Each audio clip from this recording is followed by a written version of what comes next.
Pendant que nous sommes debout, nous allons lire la parole. Apocalypse chapitre 17. Nous commençons à partir du verset 3.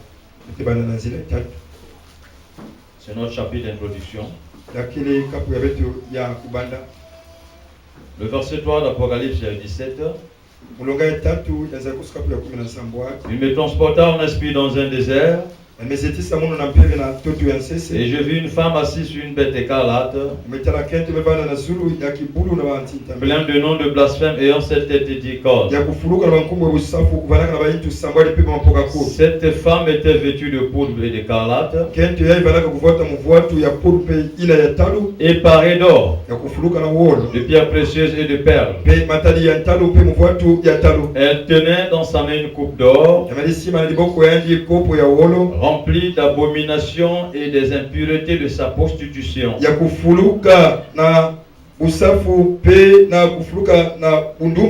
Sur son front était écrit un nom, un mystère, Babylone la grande, la mère des prostituées et des abominations de la terre. Et je vis cette femme ivre du sang des saints et du sang des témoins de Jésus. Et en la voyant, je fus saisi d'un grand étonnement. Que Dieu bénisse sa parole et qu'il vous bénisse richement.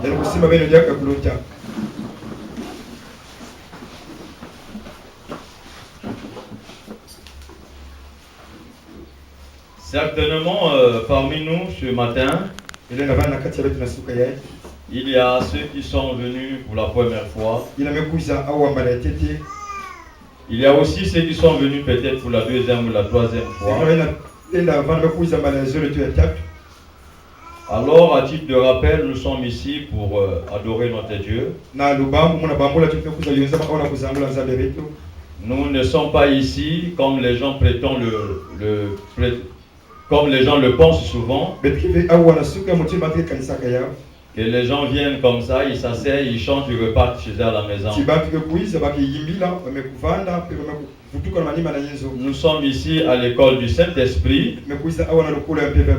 Dieu est en train de nous façonner à l'image de son Fils Jésus-Christ.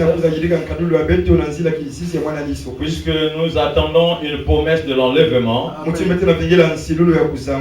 Et Dieu veut que nous soyons identiques à son Fils Jésus-Christ.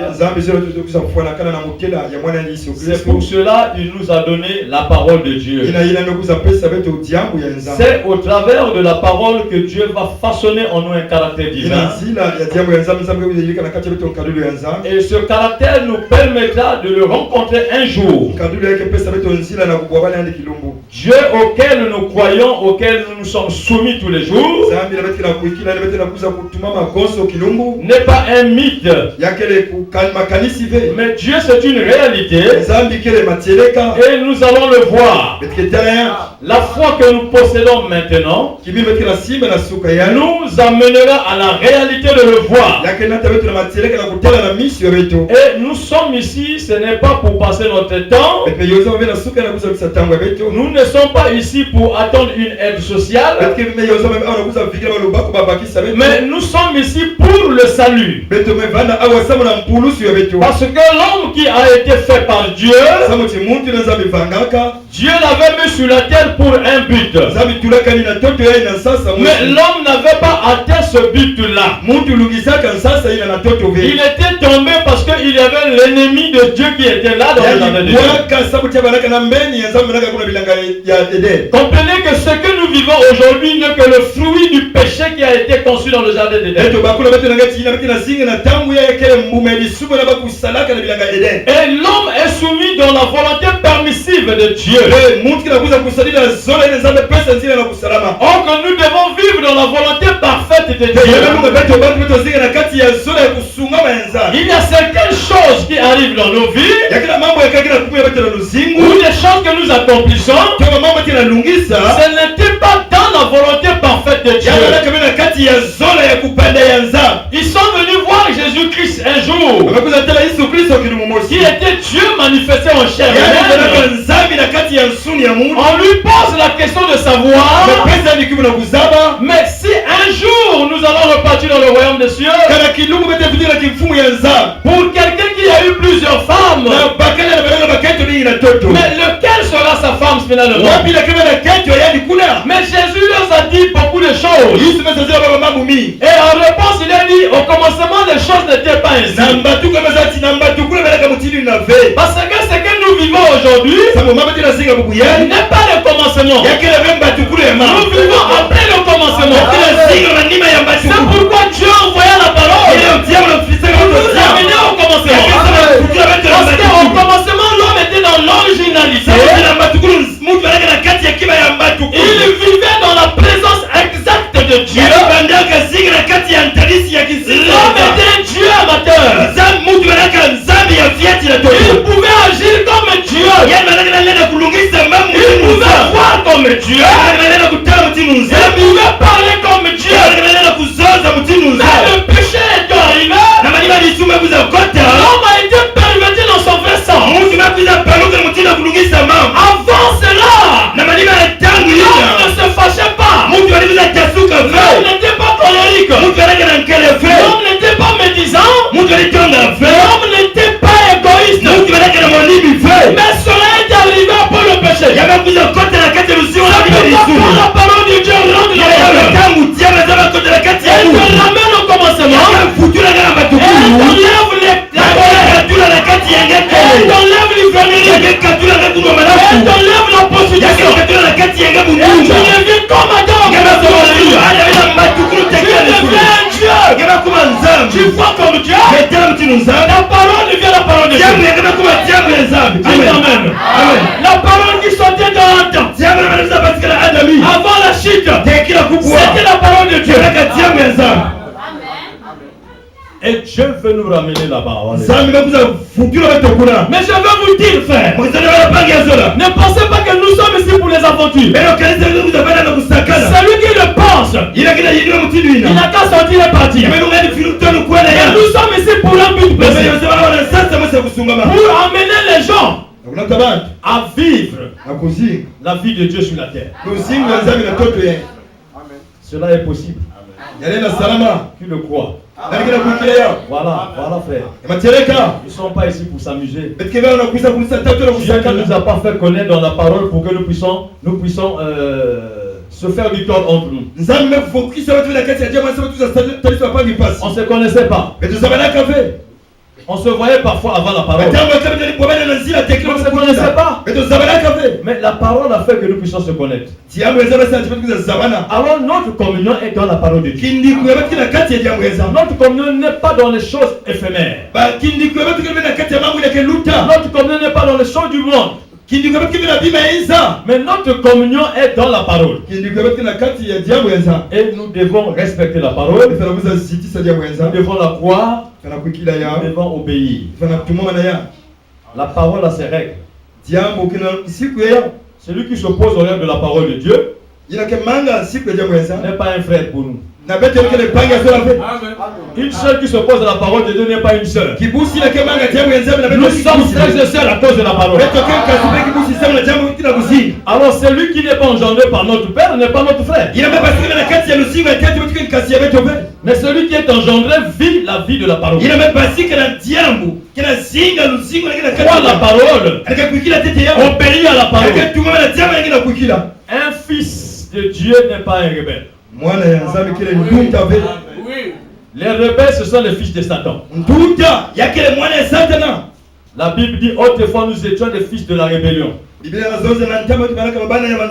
Maintenant nous sommes ramenés à Dieu. Vous savez frère, le Dieu que vous vous agenouillez pour adorer, vous devez le connaître. Si vous ne le connaissez pas, même si vous faites 30 ans de prière, vous priez en vain. La prière vient d'abord par la connaissance de la parole. Celui qui n'a pas la connaissance de Dieu n'est pas un bon prière. Il ne peut pas faire une très bonne prière. Écoutez quand le frère a prié tout à l'heure. Ici, nous sommes ici pour commémorer ta résurrection. C'est ça la prière. La prière, c'est la parole de Dieu. La prière, ce n'est pas des imaginations. La prière, ce n'est pas tu imposes à Dieu ce que toi tu veux. C'est pas ça la prière. Dieu, moi je veux ça. Mais ce que tu veux là n'est pas la volonté de Dieu. Mais Dieu ne le fera pas. Dieu ne fait que ce qui est dans sa parole. Il faudrait que ta pensée, ton motif se cadre avec ce que Dieu ne gère pas nos émotions. Les gens pensent que parce qu'il est émotionnel, donc Dieu va s'occuper de ça. C'est pas ça Dieu. C'est pas ça aussi la prière. Dieu ne gère pas tes intentions. Dieu ne gère pas tes émotions. Mais Dieu voit sa parole. Et la parole qui est de toi. Parce que celui qui a la parole sait ce qu'il doit demander à Dieu. Mais c'est vrai, frère.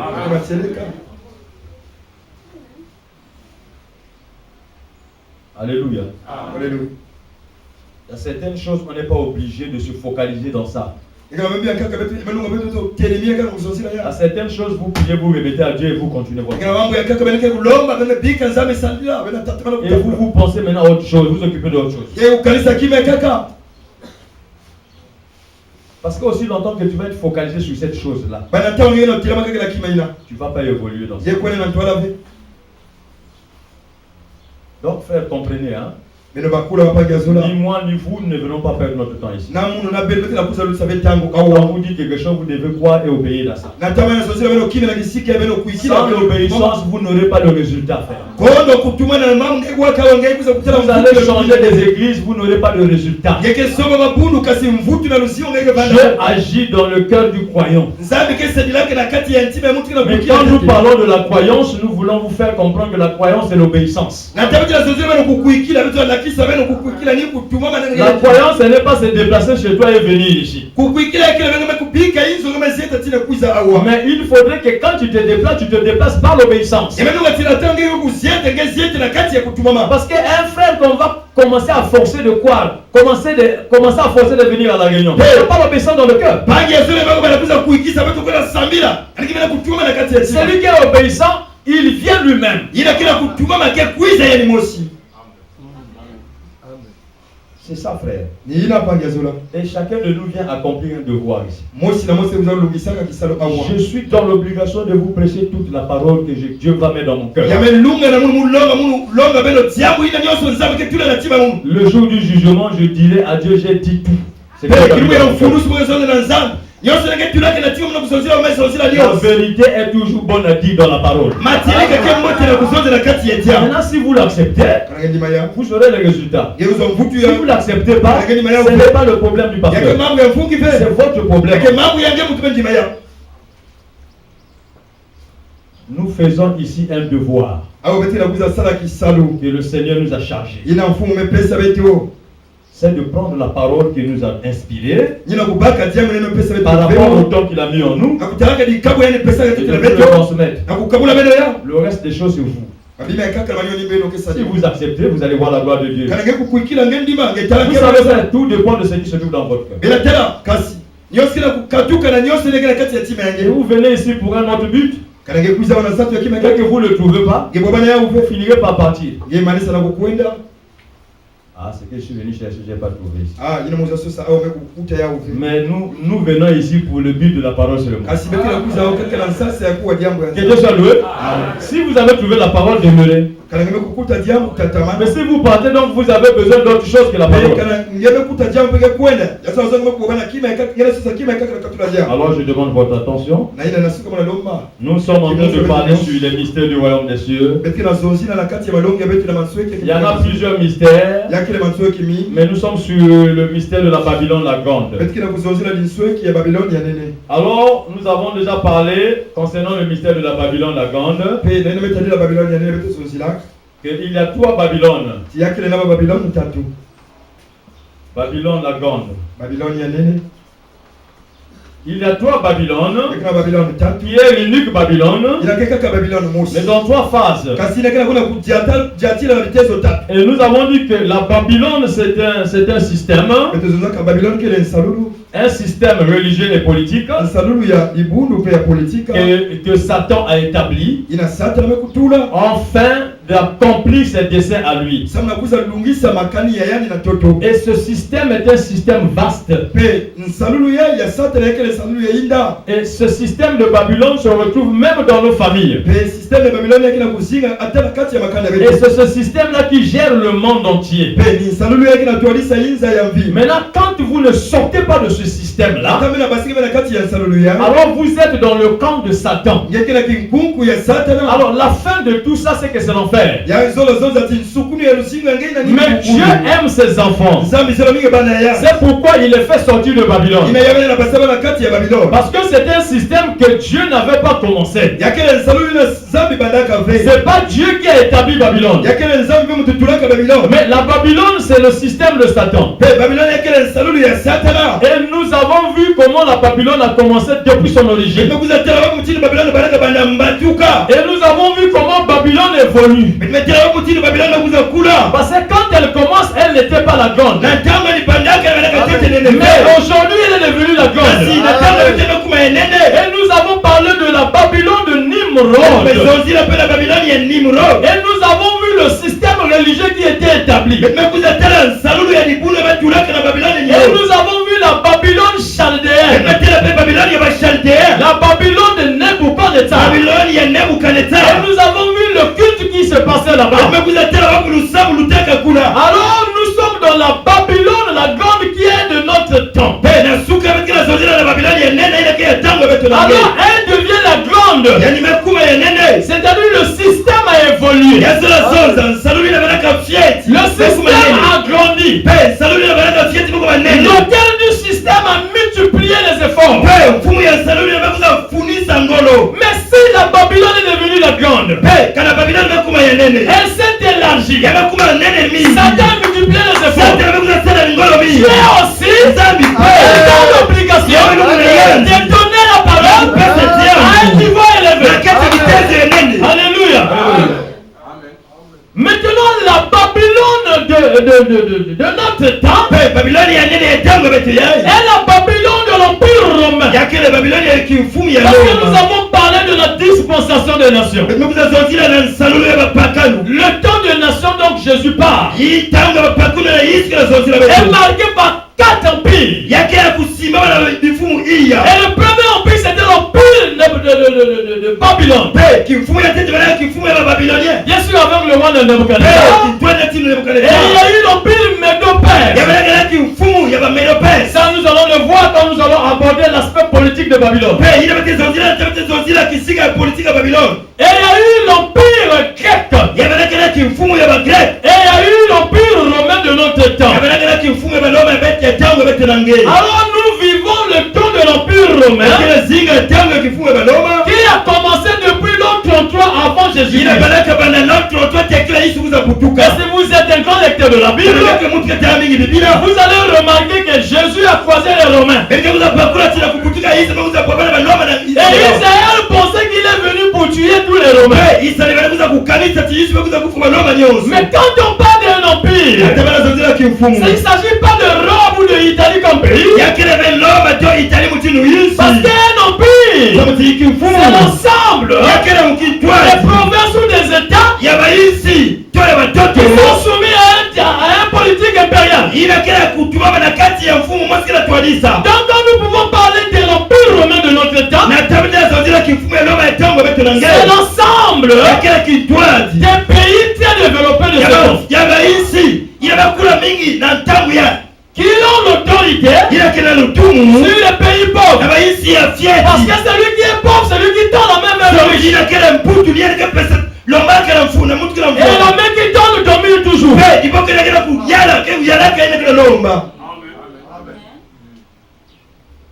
Maintenant, je voulais que vous soyez attentifs pour suivre. Amen. Parce qu'il faudrait, vous ne pouvez pas sortir de ce lieu sans connaître quelque chose. Amen. Quelle que soit la dimension de la révélation, vous devez saisir quelque chose. Dieu vous a amené ici pour comprendre quelque chose.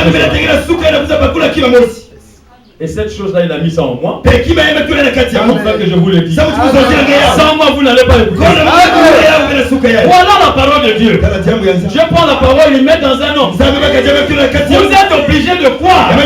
D'accepter ce que Dieu a mis dans ce homme. Pour que vous recevez la parole. C'est sa manière de faire. Et très souvent, le vase que Dieu utilise ne plaît pas à votre choix. Vous avez besoin d'un pasteur. Depuis ici, son parfait temps jusqu'à vous là-bas. Mais Dieu prend la parole. Il est mis dans les vases que lui il a choisi. C'est-à-dire Dieu peut prendre un prédicateur pygmée, il le met ici. Pour vous prêcher à un docteur de la faculté.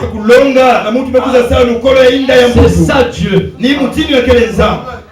Pourquoi tout ça? Dieu enlève l'orgueil dans l'homme. Pour l'humilier. C'est pourquoi vous allez voir les gens qui ont des véhicules vont aller dans les églises où il a c'est climatisé, il y a le tapis, tout ça. Parce que lui, il ne peut pas aller là où c'est sale.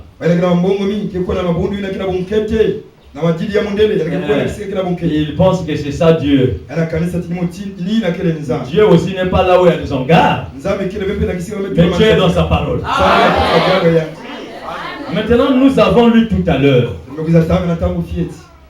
Le mystère de Babylone la Grande est écrit sur le front d'une femme.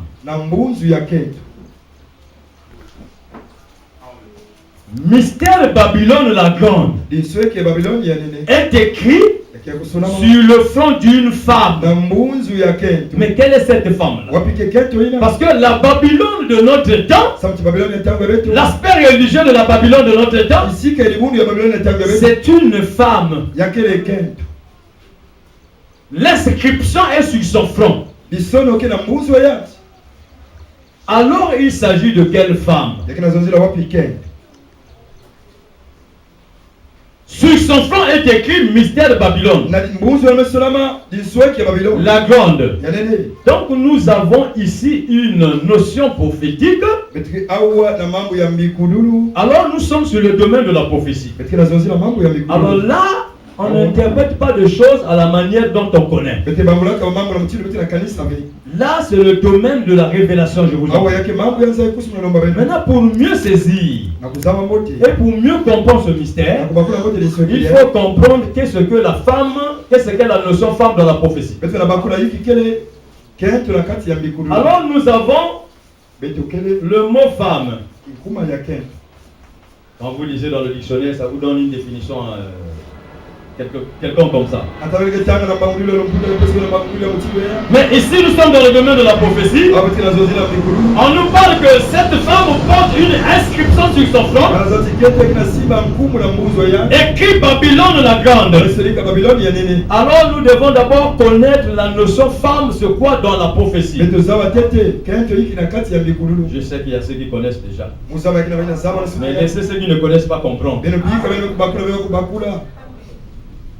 Même vous qui connaissez, vous pouvez encore avoir un plus aujourd'hui. Alors la notion femme dans la prophétie, ça veut dire quoi? William Marion Branham prêche un thème. Apocalypse, livre des symboles. Donc ce que vous lisez dans l'Apocalypse ne veut pas dire ce que vous connaissez vous. Mais ce sont des notions prophétiques. Ce sont des images prophétiques. Il faudrait que le surnaturel descende et apporte la révélation. Afin que nous connaissions ce qui est réellement le mot femme dans la prophétie. Alors depuis dans l'Ancien Testament, puisqu'il faut parler à la loi et au témoignage, il faut commencer par l'ombre et amener la chose à la réalité. Et depuis dans l'Ancien Testament, nous voyons déjà dans la Genèse le mot femme ressort. Quand il est écrit dans la Genèse chapitre 3 verset 15, on dit je mettais une inimitié entre toi et la postérité de la femme. Donc le mot femme sort déjà depuis la Genèse. Et quand nous arrivons, nous suivons la prophétie, nous voyons que dans le livre de Osée, au chapitre 2, le verset 4 à 5, quand vous voyez je donne les versets comme ça, c'est pour que je puisse aller un peu plus vite. Là-bas Dieu appelle Israël sa femme. Pourquoi Israël est sa femme? Parce que Dieu a racheté Israël. Donc Israël devient sa femme. Mais une femme rachetée est une femme qui est obéissante à son mari. Une femme qui est soumise à son mari. Une femme qui est fidèle à son mari. Mais une femme qui est dans l'alliance ne doit pas se prostituer. Alléluia. Parce qu'à cause de la prostitution, à cause d'écouter Satan, de lui prêter le temps de l'écouter, oh frère, ne dites pas j'ai le Saint-Esprit. Non. Quand tu écoutes déjà sur une forme de corruption, alors tu peux tomber. Ève ne devait même pas écouter ça. Parce que si elle n'avait pas écouté, elle ne devait pas tomber. Mais le fait de l'écouter, ça a suscité quelque chose dans son cœur.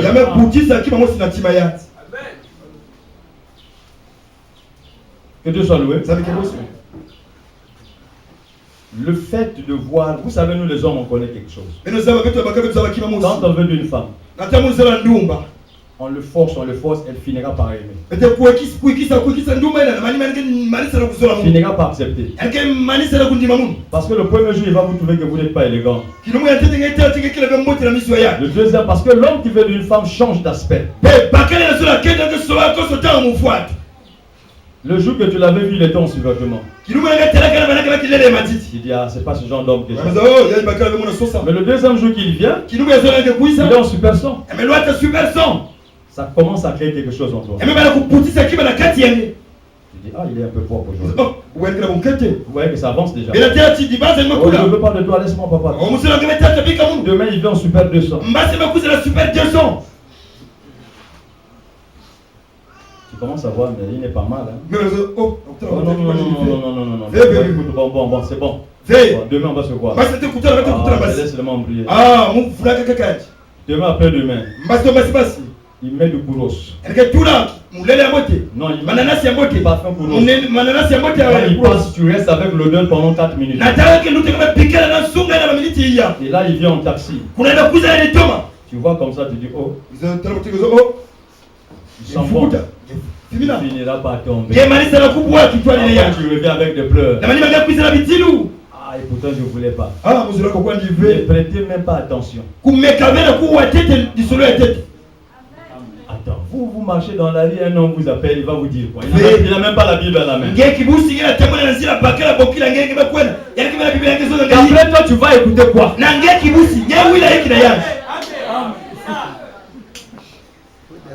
Le fait que tu vas, c'est que tu as aimé quelque chose. Non, je suis allé seulement pour le satisfaire. Bon, repartons dans la notion femme. Vous savez, moi, quand j'écoute les problèmes des gens et tout, j'analyse ce que tu es. Qu'est-ce que je te dis, tu vas être dessus. Je peux te dire, Seigneur, tu n'as pas encore le Saint-Esprit. Mais ça va te décourager.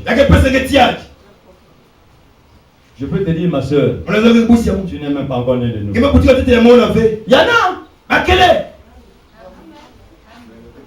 Oh, parce que seulement je lui ai dit que non. Il y a des choses quand ça quitte, ça quitte. Il y a des choses qui sont là, ça dort. Que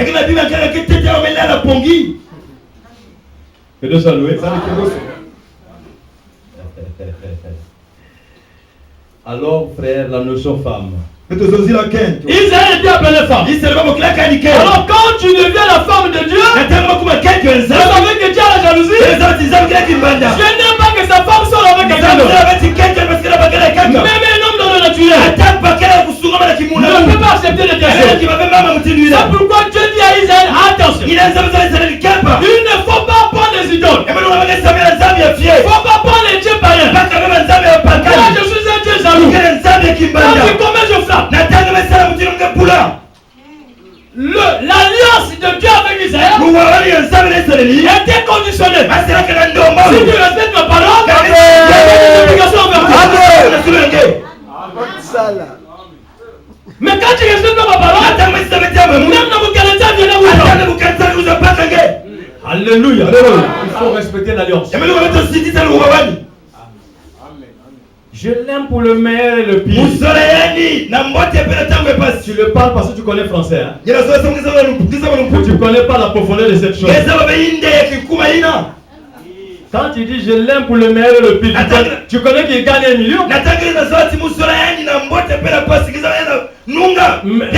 le mot pire est prononcé. Ça veut dire la plainte. Il n'aura plus du travail. Il faut vivre le pire. Toutefois, je le passais, je n'arrive pas à comprendre. Soumets. Tu vas, tu adultères. Tu mets, tu vas en enfer. Amen. Oui, c'est ça, tu es là. Pasteur, je vais me marier. Instruis-moi d'abord sur le mystère du mariage, c'est bien. C'est pas un jeu de dés, hein? Tata 6. C'est pas ça. C'est une vie. C'est une nature.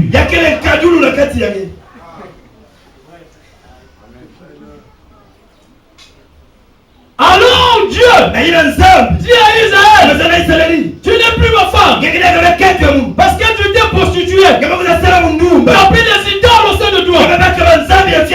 Tu commences à vénérer des dieux étrangers. Alors Israël était la femme de Dieu parce que Dieu l'avait racheté. Dieu a fait un choix. Frère, quand un frère fait un choix pour toi, il faut t'estimer heureux, heureuse. Il y avait combien de nations sur la terre? Mais Dieu fait le choix devant Israël. Et il y a combien de femmes sur la terre qui te dépassent même dans les facultés intellectuelles, parfois par la beauté physique, mais la profondeur du frère est élevée. Estime-toi heureux et obéis.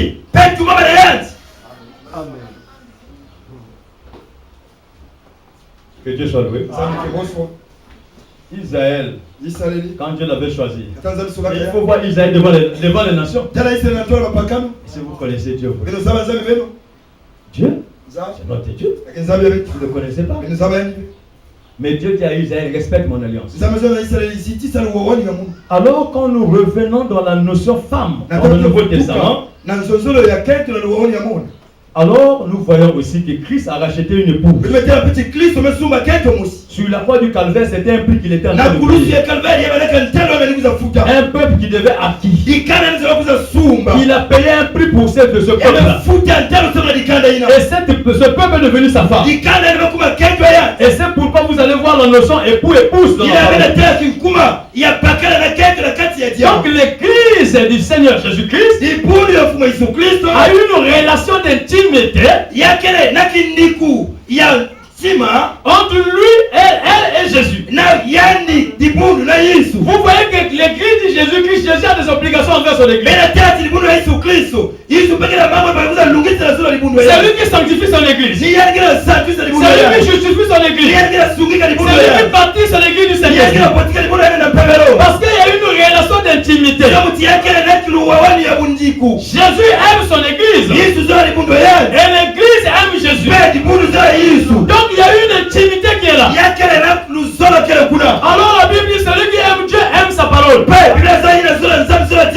Donc l'intimité entre Jésus et son église se trouve dans la parole de Dieu. Le frère Branham dit parole de Dieu est prêchée, quand vous dites Amen avec un amour divin, c'est que vous aimez Jésus.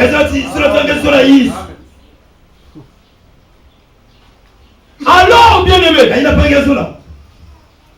la notion femme dans la nouvelle alliance, c'est le Christ de Jésus qui l'a racheté lui-même.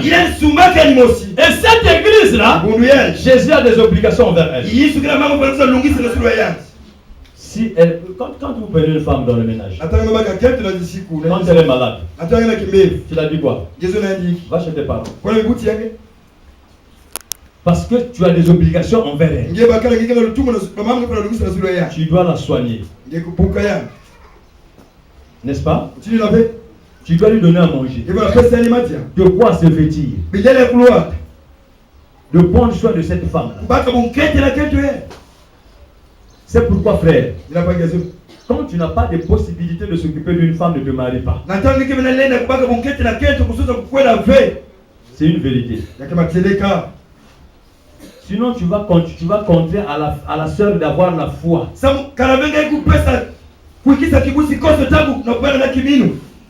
Tu sors, tu n'as pas laissé l'argent pour la popote. La foi, ma sœur. Non. Fais. Oh la sœur, comme moi je fais rien, je veux que tu te débrouilles toi aussi. Mais la sœur est libre de dire non. La parole lui autorise de dire non. Papa, non. Moi je veux le matin, je me réveille, j'ai mon déjeuner, je fais le ménage, je suis là. Oh, mais elle est désobéissante cette femme. Non, non. La parole lui autorise. Les désirs de la femme se porteront vers son mari. Maintenant, regardez. La femme, c'est l'église de Jésus-Christ. Alors, qu'est-ce que nous remarquons maintenant? Nous remarquons que cette femme d'Apocalypse 17, elle a une inscription sur son front Babylone la grande. Alors, nous avons vu que la femme, c'est l'épouse. La femme, c'est l'épouse de Jésus. Mais comment cette femme-là, elle peut avoir le nom de la Babylone sur elle? Est-ce qu'elle est réellement l'épouse de Jésus? Alors lisons la parole de Dieu. Apocalypse chapitre 12. À partir du premier verset. Un grand signe parut dans le ciel. Une femme enveloppée du soleil, la lune sous ses pieds, et une couronne de 12 étoiles sur sa tête. Elle était enceinte. Et elle criait et quand on travaille dans le douleur de l'enfantement. Alléluia. Je veux que vous suivez. Là, nous avons dans l'Apocalypse chapitre 12 une femme. Et nous avons sur l'Apocalypse chapitre 17 une femme. Nous avons deux images prophétiques. Maintenant, comment les reconnaître? Il faut maintenant chercher à voir ce qui les caractérise. Les caractéristiques de chaque femme. Vous savez, quand vous marchez là, vous allez voir les femmes, il y a toujours deux seins. Avec ses longs cheveux. C'est une femme. Vous la mettez dans la maison. Demain après demain. Ah non. Maman libère. Elle libère. Elle va. Tu cherches encore. Toujours une femme. Tu la prends, tu la mets dans la maison. 4 mois, 5 mois. Libère. Tu trouves encore une autre. Et celle-là, quand elle vient, 1 année, 2 ans, 3 ans, 4 ans, tu commences même à grossir. Les gens quand se disent, oh, le monsieur là, c'est comme ça qu'il est. On le voyait tout mais c'est là. Parce que le monsieur a trouvé maintenant une bonne femme. Donc toutes sont les femmes, mais elles n'ont pas le même caractère.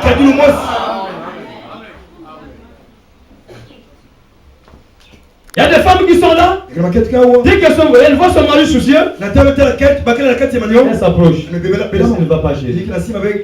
Chez les femmes noires, il n'y a que 2% qui le font. Et quand nous entrons dans la parole, il y a une seule qui fait ça.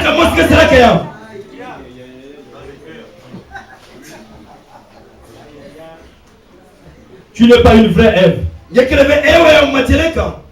Parce qu'on t'a mis à côté de l'homme pour ce rôle-là. Ce n'est pas la maman du mari qui viendra le consoler. Ce n'est pas sa soeur qui viendra le consoler. C'est toi la femme. Mais si tu ne joues plus ce rôle-là, tu joues quel rôle?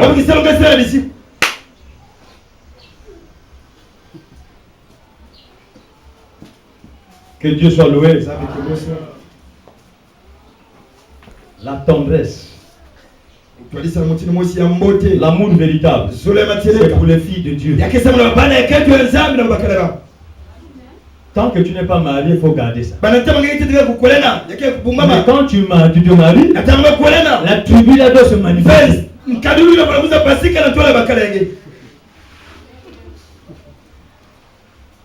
Ce rôle-là, il n'y a que la femme qui peut jouer. Que Dieu soit loué. On veut voir les sœurs vivre ça. Les sœurs mariées. Mais comme je n'ai jamais reçu les plaintes des frères, donc les sœurs vivent ça. Mais curieusement, quand je prêche, j'écoute les frères. Amen. Mais venez dire. Que Dieu vous bénisse. C'est un combat la vie sur la terre. Maintenant là nous avons deux femmes. C'est l'Apocalypse 17 et c'est l'Apocalypse 12. Mais elles ont quelque chose de commun. C'est que les deux sont des femmes. Mais elles n'ont pas les mêmes caractéristiques. Alors nous commençons par celle d'Apocalypse chapitre 12. La Bible dit ainsi parut dans le ciel. Oh, quand vous sortez, vous voyez le ciel. Il n'y a que les nuages. Mais il s'agit de quoi? C'est un signe prophétique. Il faut l'œil de l'aigle pour voir ça. Alors un signe prophétique. Donc le signe veut dire quoi? C'est quelque chose qui attire notre attention. Alléluia. Mais je vais vous dire une chose. Quand un signe arrive, ce signe-là apporte la paix, la protection sur le croyant. Parce que le croyant voit le signe. Les croyants aussi peuvent voir le signe. En Égypte, Dieu dit à Israël, avant la sortie, je dois vous l'acheter. Parce que ce n'est pas les milliards qui rachètent, mais c'est la rédemption. Donc vous voyez, Moïse a fait des miracles. Pharaon a fait autant. Vous savez, quand vous lisez dans la Genèse, il n'y a pas Jean et Jambres. Mais Paul vient ressortir ça. Maintenant vous allez dire quoi? Comme ce n'est pas dans la Genèse, comme ce n'est pas dans l'Exode, Paul a ressorti ça. Le prophète. Ça c'est un prophète. Messager de l'âge. Il ressort la chose. Mais Moïse n'a pas fait mention de ça. Amen. Alors regardez. Depuis là-bas, dans Exode, Moïse a fait des miracles. Pharaon faisait autant. Alors Dieu dit à Moïse, sacrifie l'agneau. Maintenant ça la frère, c'est le plan de la rédemption. Le diable ne peut pas imiter ça. Il dit prenez le sang, appliquez sur le lenteur de la porte. Le sang était visible même par les Égyptiens. Quand les Égyptiens passaient, ils voyaient le sang. Mais ils ne comprenaient pas le mystère du sang. Parce que dans le sang il y avait un mystère. Le frère Branham dit quand le sang était appliqué sur le lenteur de la porte, dans ce sang-là, il y avait une identification. Alléluia. Et vous aussi, quand vous recevez le sang, vous avez une identification. C'est-à-dire Christ s'identifie à vous. Et le sang de Jésus, il parle. C'est que le sang appelle. C'est-à-dire le sang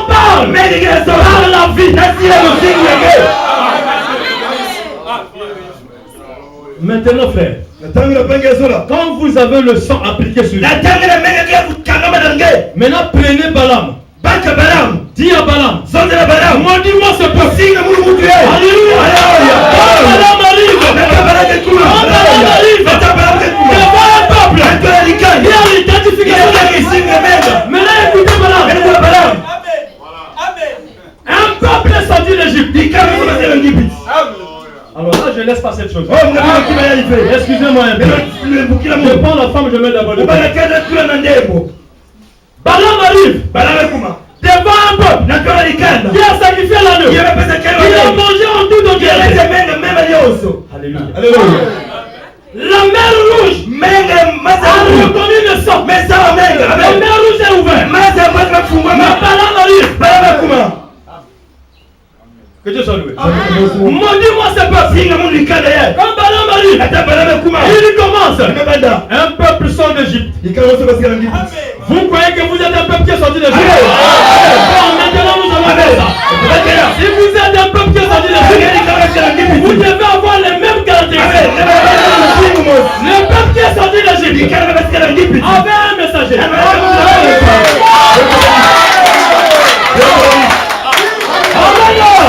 Le peuple qui sort d'Égypte avait la colonne de Dieu.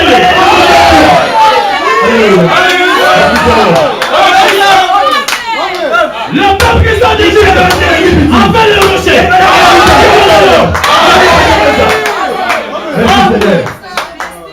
Le peuple qui sort d'Égypte avait le serpent de l'air. Alléluia. Que Dieu vous bénisse. Il y a quoi encore? Le peuple qui sort d'Égypte, ils avaient quoi?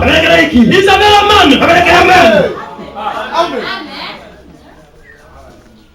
Si vous n'avez pas ça, vous n'êtes pas un peuple qui sort d'Égypte. Je vous en prie. Si votre église, votre pasteur, vous dit que vous êtes sorti du monde, vous n'avez pas ces choses-là, vous n'êtes pas sorti du monde.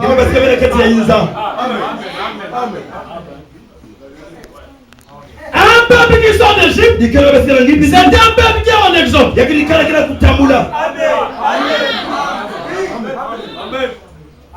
Alors nous devons savoir ceux qui sont avec Balaam et ceux qui sont avec Israël. Maintenant quand il arrive, maudis-moi ce peuple.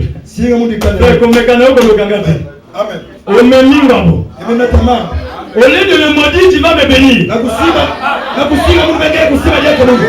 quelqu'un vous dit, tu vas mourir, il est en train de dire vous allez vivre. Parce que vous êtes un peuple qui sort d'Égypte. Balaam arrive. Il dit, là nous sommes dans le nombre 22. Nombre 22, 23. Il commence à dire, un peuple sort d'Égypte. Il a sa demeure à part. Alléluia. Vous êtes sur la terre, vous n'êtes pas de la terre. Le frère Branham dit, Balaam avait le mécanisme de s'approcher de Dieu. C'est-à-dire Balaam avait le mécanisme. Il pouvait faire un hôtel et mettre les 7 animaux. Et Dieu arrive. Il n'avait pas la dynamique. La dynamique qui est avec Moïse. Amen. Oh, que Dieu vous bénisse. Amen. Alors, regardez frère. Balaam établit l'autel. Dieu vient. Il parle. Mais ça ne suffit pas. Ça ne suffit pas. Nous devons avoir tous les éléments. Alors, Balaam arrive. Il dit, un peuple sort d'Égypte. Il a sa demeure à part. Et il monte un peu plus haut. Il dit ceci. Je vois ce peuple-là sur les sommets des rochers. Sur le sommet. Sur le sommet des rochers. C'est là où vous êtes. Amen. Vous êtes sur le sommet. Pas en bas. Sur les sommets. Des rochers. Mais comment arriver sur le sommet de rocher? Le diable ne peut pas arriver là. Parce que pour arriver sur le sommet de rocher, il faut avoir la justification. Il faut avoir la sanctification. Le baptême. Maintenant quand tu es là, ça c'est le parcours pour arriver là. Donc le diable, pour vous atteindre, passez par là. S'il passe par là, il revient faire. Amen. Amen. Amen. Amen. Là ça s'appelle les lieux qui scellés sont Jésus. Là nous sommes cachés. C'est là où Balaam voyait. Sur les sommets des rochers. Donc Christ est le rocher. Donc le rocher, on parle des rochers. C'est-à-dire Christ dans la diversité de la révélation. Donc quand on dit sur les sommets des rochers, c'est la révélation dans sa diversité. Et c'est là où nous sommes. Ah, vous voyez frère, un peuple qui sort d'Égypte, c'est un peuple de la promesse et qui a un messager avec eux. Et ils ont un message. Ils ont expérimenté la rédemption. Ils ont reçu le baptême au travers de la mer rouge. Et ils ont vu la main de Dieu dans le désert. Ils ont compris le secret du serpent et les vers. Ils ont bu l'eau du rocher. Alors ce peuple-là, c'était un peuple acquis. C'est pourquoi frère, dans notre temps aujourd'hui, une église qui n'a pas reçu le message tel que Dieu l'a donné, je précise bien. Vous allez trouver l'Égypte dedans. C'est-à-dire qu'il y aura beaucoup, ça mes frères. Moab n'était pas n'importe qui. Mais Moab est le fruit d'un inceste.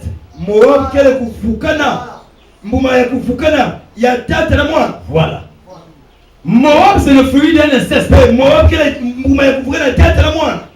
C'est l'enfant qui est venu par l'autre. Et sa fille est née. Qu'est-ce qu'ils ont fait?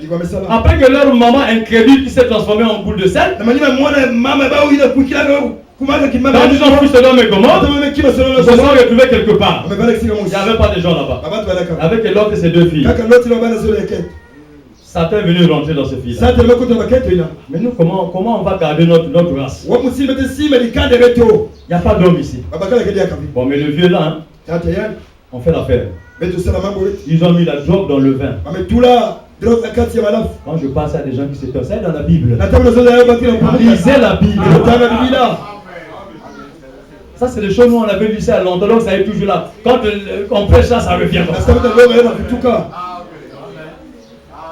Et qu'est-ce qui se passe? Le vieux était drogué.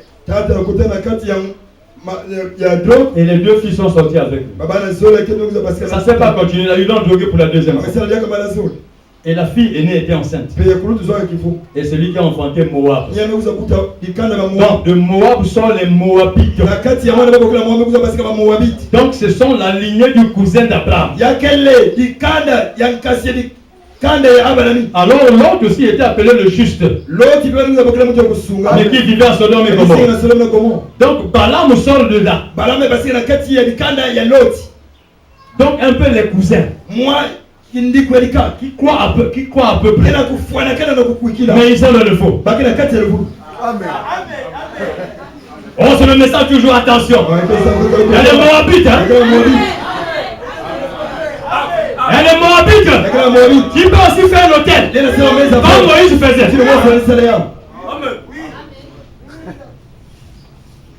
Alors, quand ils ont vu Israël, Balaam a même commencé. Il dit, je ne vois pas l'iniquité en Jacob.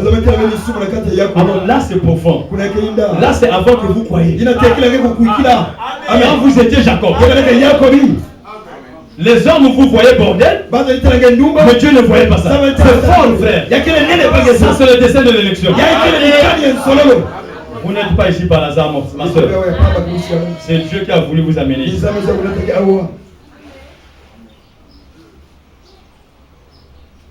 C'était une parenthèse. Hein? Le peuple qui sort d'Égypte.